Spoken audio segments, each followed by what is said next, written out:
Whistle দিয়ে স্টেশনে দাঁড়িয়ে যায় ট্রেন, শুরু হয় জীবনের দৌড়। কমলাপুর রেলওয়ে স্টেশনের প্ল্যাটফর্মে সারিবদ্ধভাবে দাঁড়িয়ে থাকা কুলিরা হাতে লাগেজ ট্রলি নিয়ে ছুটে যান ট্রেনের প্রতিটি বগির সামনে। জানালার পাশে কিংবা দরজায় দাঁড়িয়ে যাত্রীদের উদ্দেশ্যে একটাই অনুরোধ, মালামাল টেনে দেই। কেউ যাত্রীর ব্যাগ, ট্রলি কিংবা ভারী বস্তা বহনের কাজ পান। কষ্ট করে সেই মালামাল গন্তব্যে পৌঁছে দিয়ে কয়েকটি টাকা আয় করেন, কিন্তু সবার ভাগ্যে তাও জোটে না। অনেকেই এক ট্রেন থেকে আরেক ট্রেনের অপেক্ষায় ট্রলি নিয়ে প্ল্যাটফর্মে দাঁড়িয়ে থাকেন। কাজ না পেলে সেদিনের আয়ও থাকে না।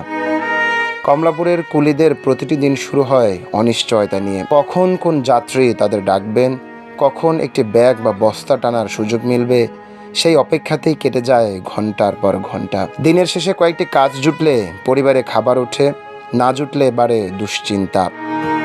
এই স্টেশনে প্রতিদিন হাজারো যাত্রীর ভিড় জমে। সে ভিড়ের মধ্যেই নীরবে জীবন যুদ্ধ চালিয়ে যাচ্ছেন কুলিরা। তাদের কাছে প্রতিটি ব্যাগ শুধু মালামাল নয়, প্রতিটি ট্রলি শুধু বোঝা নয়, এগুলোই তাদের জীবিকার অবলম্বন, পরিবারের মুখে খাবার তুলে দেওয়ার একমাত্র ভরসা।